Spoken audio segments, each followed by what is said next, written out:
राजनीतिक शास्त्र लेकर आया हूँ, जिस चैप्टर का नाम है समकालीन विश्व का इतिहास। तो आज हम इसके बारे में चर्चा करेंगे, ठीक है। तो उससे पहले हम मोटा मोटी चर्चा करेंगे लोकतंत्र के बारे में, ठीक है। लोकतंत्र क्या है, डेमोक्रेसी जिसको बोलते हैं इंग्लिश में, डेमोक्रेसी, ठीक है। तो चलिए स्टार्ट करते हैं बिना कोई देरी का, ठीक। चलिए, आपका शुरू में आता है लोकतंत्र। लोकतंत्र, इसको अंग्रेजी में कहते हैं डेमोक्रेसी। Democracy, democracy. लोकतंत्र का अर्थ होता है जनता का शासन। किसका?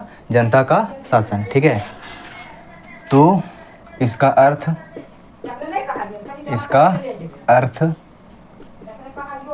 क्या होता है? जनता का शासन। जनता का शासन,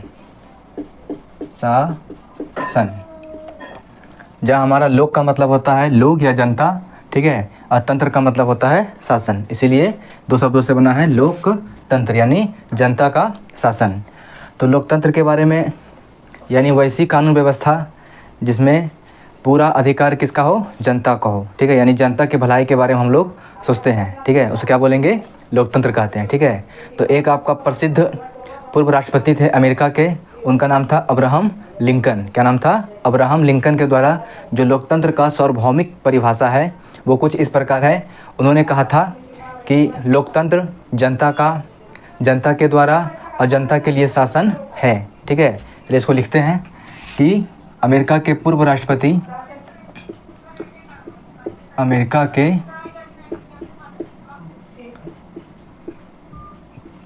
राष्ट्रपति किसके अनुसार? अब्राहम लिंकन के अनुसार। अब्राहम लिंकन के अनुसार, लिंकन के अनुसार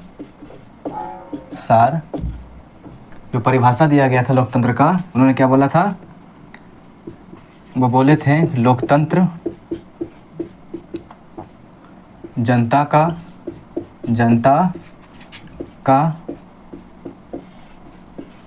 के द्वारा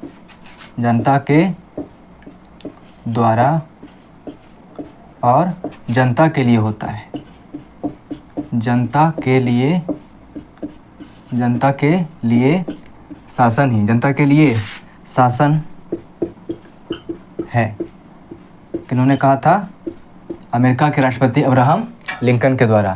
तो एग्जाम में पूछता है कि जनता के द्वारा और जनता के लिए शासन यह वाक्य किसका है या कथन किसका है? बोलेंगे हम लोग अब्राहम लिंकन के द्वारा।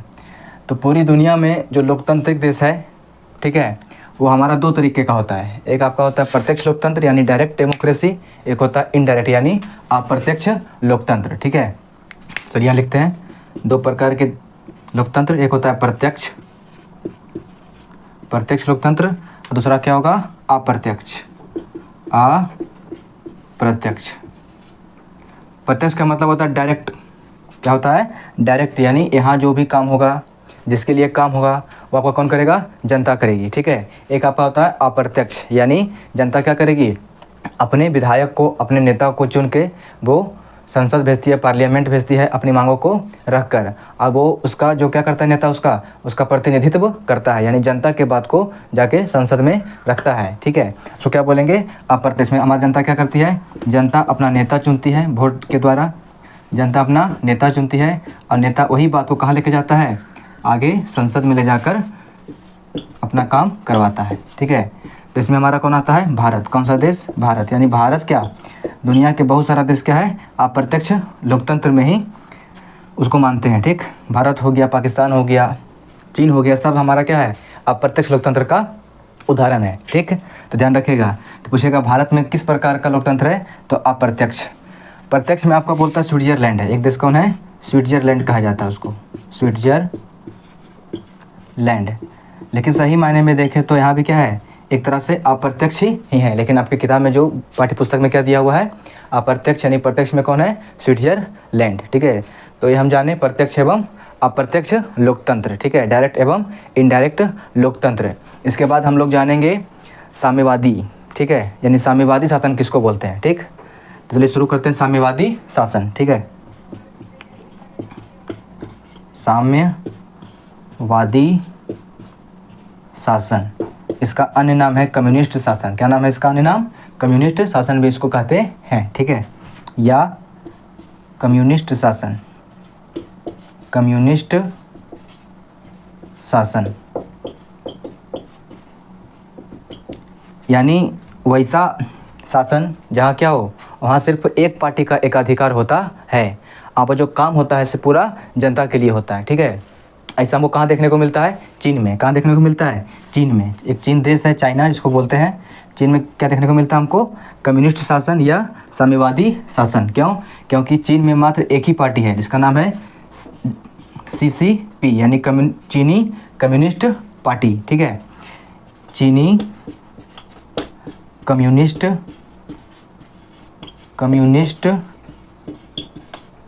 पार्टी।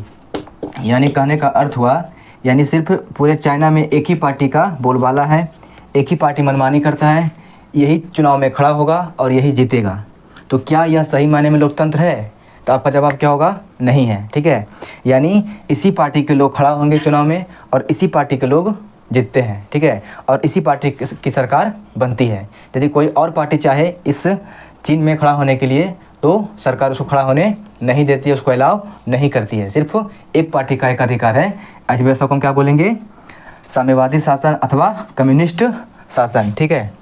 इसके बाद हम जानेंगे, इस चैप्टर के लिए बहुत महत्वपूर्ण है, सैनिक तख्ता पलट क्या होता है। सैनिक तख्ता पलट, ठीक है। देखिए ध्यान से, नेक्स्ट टॉपिक आपका है सैनिक तख्ता पलट। सैनिक तख्ता पलट, तख्ता पलट यानी वैसी व्यवस्था जिसमें मौजूदा सरकार को उखाड़ फेंक दिया जाता है और उस देश के सैनिक उस सरकार की जगह ले लेते हैं। यानी उस सरकार को ज़बरदस्ती बोल सकते हैं, ज़बरदस्ती उखाड़ के फेंक दिया। उसके बाद क्या किया? कोई सैनिक का कमांडर या सैनिक क्या करते हैं? उस देश पर पूरा कब्जा करना शुरू कर देते हैं। तो क्या बोलते हैं? सैनिक तख्ता पलट। ये हमको देखने को मिलता था पाकिस्तान में, ठीक है। तो बात है 1999 का। 1999 में पाकिस्तान में, कहाँ? पाकिस्तान में। तो उस समय जो पाकिस्तान के जो PM थे यानी प्रधानमंत्री थे, वो थे नवाज शरीफ। कौन थे? नवाज शरीफ, ठीक है। तो नवाज शरीफ को एक आपका सेना का यानी सैनिक का कमांडर इन चीफ था, ठीक है। वो क्या किए थे? नवाज शरीफ की सरकार को उखाड़ के फेंक दिया था, यानी उनका तख्ता पलट करके क्या किया था? खुद पाकिस्तान के गद्दी पर यानी खुद पूरा देश का बागडोर संभालना शुरू कर दिया था। तो एक घटना वो कहाँ देखने को मिलती है? पाकिस्तान में देखने को मिलती है। इसके बाद आपको कहाँ देखने को मिलेगी? म्यांमार। कहाँ देखने को मिलेगा? म्यांमार देश में, ठीक है। थोड़ा सा याद रखिएगा, 1999 में हुआ था, ठीक है। किसने किया था? परवेज मुशर्रफ, ठीक है। आगे जानेंगे, इससे पहले हम थोड़ा सा इसको मिटा लेते हैं, ठीक। तो राजनीतिक बंदी, पॉलिटिकल प्रिजनर, और उसके बाद हम लोग जानेंगे मार्शल लॉ के बारे में।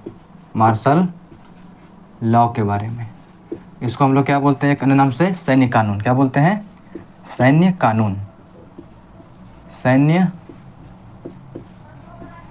कानून, ठीक है। अब देखिए राजनीतिक बंदी, ठीक है। यानी किसी भी देश में, बात करते हैं भारत का, छोड़िए किसी के देश में, यानी भारत में ये बात है 1975 से 1977 का, ठीक है। 1975 से 1977 के बीच में इस समय क्या हुआ था? 25 जून। कब? 25 जून 1975 को इंदिरा गांधी की सरकार थी। देश में क्या, कौन था PM? इंदिरा गांधी की सरकार थी, ठीक है। तो उसने गरीबी हटाओ का नारा दिया था। इसके साथ साथ, ठीक है, लेकिन हमारे देश में क्या हुआ? गरीबी तो कमा नहीं, ठीक है। इसके बाद क्या हुआ था? उन्होंने 1977 को यानी 1977 को क्या किया था? नसबंदी अभियान शुरू कर दी थी, ठीक है। नसबंदी अभियान शुरू कर दी थी, जिसके तहत क्या था? सरकार को एक नसबंदी अभियान चलाने का आदेश दे दिया गया था राज्य सरकार को, ठीक है। इसके तहत क्या था कि देश में जनसंख्या को कम करने के लिए नसबंदी अभियान चलाकर, यानी पुरुषों में नसबंदी, किसमें, पुरुषों में नसबंदी करवाना शुरू कर दिया था, ठीक है। तो इससे गुस्साए लोगों ने इस सरकार का बहुत कड़ा विरोध किया, क्योंकि लोग नसबंदी अभियान के क्या करते थे, लोगों को ज़बरदस्ती पकड़ के उनका नसबंदी किया करते थे और सरकार अपने लक्ष्य को पूरा करते थे, ठीक है। तो नसबंदी अभियान, और इस समय 1975 में 1975 में तो आपका क्या हुआ था, बिहार में छात्र आंदोलन हुआ था। इंदिरा गांधी की सरकार में क्या हुआ था, छात्र आंदोलन हुआ था। तो इन सबों घटना से, जितना भी आप घटना देख रहे हैं, यानी इन सभी घटना के बाद क्या हुआ था, इंदिरा गांधी सरकार को, ठीक है, विरोध का सामना करना पड़ा। तो इसीलिए क्या कहते हैं, यानी सरकार के जो नेता विरोध कर रहे थे, जिसमें आपका बड़ा नाम था उस समय जयप्रकाश नारायण,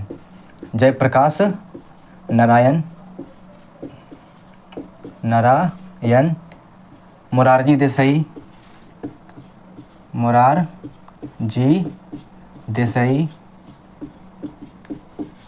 समेत कई अन्य नेताओं को जेल में ठूस दिया गया था, क्योंकि ये क्या कर रहे थे, भारत के प्रधानमंत्री श्रीमती इंदिरा गांधी के खिलाफ विरोध कर रहे थे। क्या कर रहे थे, उनके खिलाफ विरोध कर रहे थे। इसीलिए इन लोगों के साथ अन्य बड़े नेताओं को क्या कर दिया गया, जेल में ठूस दिया गया। लाल कृष्ण आडवाणी जी हो गए, ठीक है, अटल बिहारी वाजपेयी जी भी हो गए, इनमें शामिल थे मोरारजी देसाई, जयप्रकाश नारायण। तो उसमें हमारे के देश में क्या हुआ था, बहुत दंगा फसाद हुआ था, ठीक है। यानी देश में आपातकाल लागू कर दिया गया था, ठीक है। कब हुआ था, 25 जून 1975 को आपातकाल लागू कर दिया गया था। इसीलिए यानी ये जो नेता थे इंदिरा गांधी सरकार के नीतियों के खिलाफ, ठीक है, उनके खिलाफ में बोलते थे, ठीक है। इसलिए क्या किया, इन लोगों को ज़बरदस्ती जेल में ठूस दिया गया।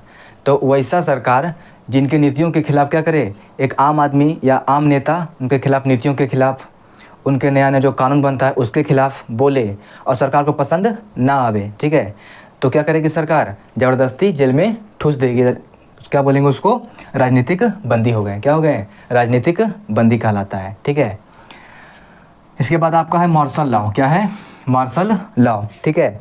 मार्शल लॉ मतलब सैन्य कानून। तो इसकी चर्चा संविधान के अनुच्छेद 34 में किया गया है। तो संविधान के अनुच्छेद 34 में मार्शल लॉ क्या लागू करता है, मार्शल लागू करता है, ठीक है। इसमें आपका क्या होता है, यानी पूरे देश के किसी भी क्षेत्र में क्या होता है, यदि उस क्षेत्र के लिए कोई आतंकवादी घटना घट गया या आंतरिक अशांति हो गया, ठीक है, या किसी प्रकार का दंगा फसाद हो गया, क्या करेगी सरकार, सैनिकों को पावर दे देती है कि आप जाके क्या कीजिए, वहाँ पे शांति व्यवस्था बना के रखिए। तो अनुच्छेद 34 के तहत क्या लाते हैं, मार्शल लॉ लाते हैं। इसमें क्या होता है, आम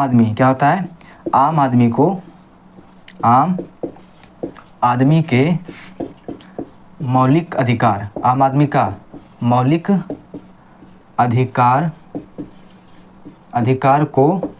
अधिकार निलंबित किया जाता है, ठीक है, निलंबित किया जाता है।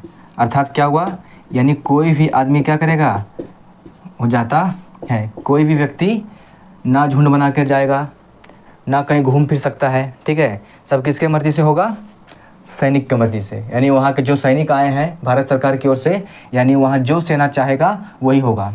यदि सेना को लगता है कि आप आतंकवादी हैं उस क्षेत्र में, तो आपको शक के बिना पर वो जान से भी मार सकता है, ठीक है। यानी पूरा पावर किस में आता है, सेना के अधिकारी को आ जाता है, ठीक है। इसको क्या बोलते हैं हम लोग, मार्शल लॉ। क्या बोलेंगे, मार्शल लॉ, ठीक है।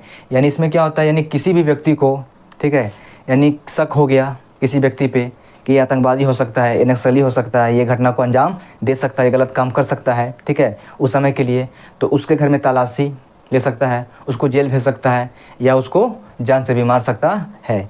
तो मार्शल लॉ में क्या होता है, बहुत सारा अधिकार सरकार सेना के अधिकारी को दे देती है, ठीक है। तब हमारे इसमें क्या लगता है, मार्शल लॉ लगता है, ठीक है। इतना में तो किसी को दिक्कत नहीं होना चाहिए, बताइए। यदि किसी को दिक्कत है तो कमेंट बॉक्स में लिखिए, ठीक है। पहले हम क्या बताए थे, राजनीतिक बंदी, यानी सरकार की नीतियों के खिलाफ, सरकार के कानूनों के खिलाफ क्या करेंगे आप लोग, उनका विरोध करेंगे, उनका बात नहीं मानेंगे, तो सरकार क्या करेगा, गुस्साए सरकार क्या करेगा, आपको जेल में ठूस देगा। जिस तरह का हुआ था घटना 75 और 77 में, ठीक है, इंदिरा गांधी की सरकार में जयप्रकाश नारायण जिन्होंने क्या दिया था, संपूर्ण क्रांति का नारा दिया था। संपूर्ण क्रांति यानी क्रांति सिर्फ बिहार और बंगाल तक सीमित नहीं रहेगा, यानी पूरा देश में ये क्रांति फैलना चाहिए। कौन सा क्रांति? उसमें आपका हो रहा था छात्र आंदोलन, ठीक है। अब हम जानेंगे इसके बाद, ठीक है, लोकतंत्र के विकास का क्रम, यानी लोकतंत्र का विकास धीरे धीरे किस तरह से, यानी कहाँ से शुरू हो गया, ठीक है। तो यहाँ लिखते हैं, लोकतंत्र के विकास के चरण, यानी कौन कौन चरण, यानी कौन कौन सा स्टेप हमको पढ़ना होगा। तो लोकतंत्र का जो विकास मेन रूप से मानते हैं फ्रांस की क्रांति जो कहाँ हुआ था, फ्रांस में हुआ था। कब हुआ था? 1789 यानी 1789 को। तो पहला इसका नाम आता है फ्रांस की क्रांति, यानी फ्रांसीसी क्रांति जो हुआ था फ्रांस में 1789 को हुआ था, ठीक है। 1789 को फ्रांस की क्रांति हुआ था। यानी इसमें क्या था, यानी पूरा जो फ्रांस था, पूरा फ्रांस दो भागों में बटा हुआ था, ठीक है। पूरा फ्रांस दो भागों में बटा हुआ था। एक आपका था कुलीन वर्ग, पादरी वर्ग या पुरोहित वर्ग, ठीक है। तो एक वर्ग था कुलीन वर्ग, ये उच्च कुल के थे और सबसे अधिक संपत्ति इन्हीं के पास थी, लेकिन ये कोई टैक्स नहीं देते थे सरकार को, ठीक है। कुलीन वर्ग बोल सकते हैं इनको, या पुरोहित वर्ग या पादरी, ठीक है। और एक तरफ थे हमारे गरीब किसान, यानी मजदूर किसान और मध्यम वर्ग। और कौन थे? मध्यम वर्ग यानी मिडिल क्लास, ठीक है। मिडिल क्लास का उदय हुआ था फ्रांस की क्रांति के समय। तो जब ये क्रांति होने से पहले जो वहाँ का राजा था, कौन था? लुई सोलहवां। कौन था यहाँ का राजा? लुई सोलहवां था। लुई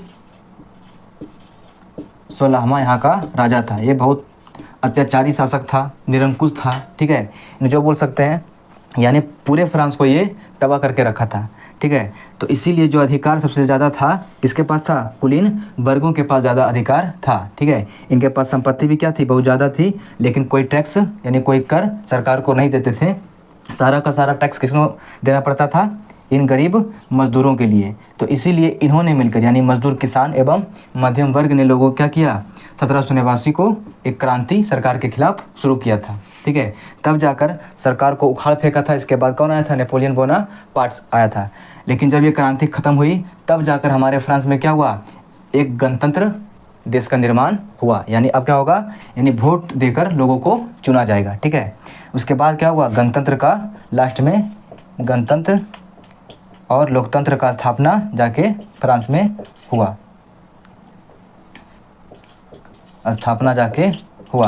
ये थी कहानी, ठीक है। यानी फ्रांस का राजा कौन था? लुई सोलहवां, ठीक है। बहुत निरंकुश था, अपने में मगन रहता था, ठीक है। इसकी पत्नी थी, अपनी पत्नी में, खुद में, यानी जनता पर कोई ध्यान नहीं देता था। तब गुस्साई जनता ने, यानी मजदूर वर्ग, किसान वर्ग एवं मध्यम वर्ग के लोगों ने क्या किया? इसके विरोध में प्रदर्शन करना चालू कर दिया और क्रांति का रूप ये पूरे देश में ले लिया गया। तब जाकर इस राजा को उखाड़ फेंका गया और अंत में जाकर गणतंत्र की स्थापना होना शुरू हो गया। इसका दूसरा आपका एग्जाम्पल है अमेरिका। क्या है नाम इसका? अमेरिका देश। ये पहले क्या था? ब्रिटिश उपनिवेश का क्या था? यानी ब्रिटिश क्या किया था? इसको अंग्रेज इसको गुलाम बनाए हुए था, ठीक है। यानी ब्रिटिश उपनिवेश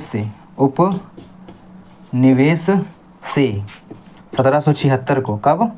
1776 ईस्वी को अपने आप को क्या कर लिया? स्वतंत्र घोषित कर लिया, ठीक है। अपने आप को फ्री यानी आज़ाद घोषित कर लिया, आज़ाद घोषित कर लिया। इसके बाद क्या हुआ? देश के अन्य देशों में भी, देश के पूरे विश्व के अन्य देशों में तुम्हारा क्या हुआ था? अमेरिका और फ्रांस के बाद लोकतंत्र का विकास धीरे धीरे होना शुरू होने लगा। यानी लोग अपनी क्या अधिकारों को पहचानना शुरू किया था और लोकतंत्र की स्थापना होना शुरू हो गया था। ठीक है, तो आशा करता हूँ कि ये आपको समझ में आया होगा। किन्हीं को दिक्कत है तो कमेंट बॉक्स में लेकर अपना सवाल भेजें। ठीक है, तो राजनीतिक बंदी, मार्शल लॉ और लोकतंत्र के विकास के चरण। ठीक, चलिए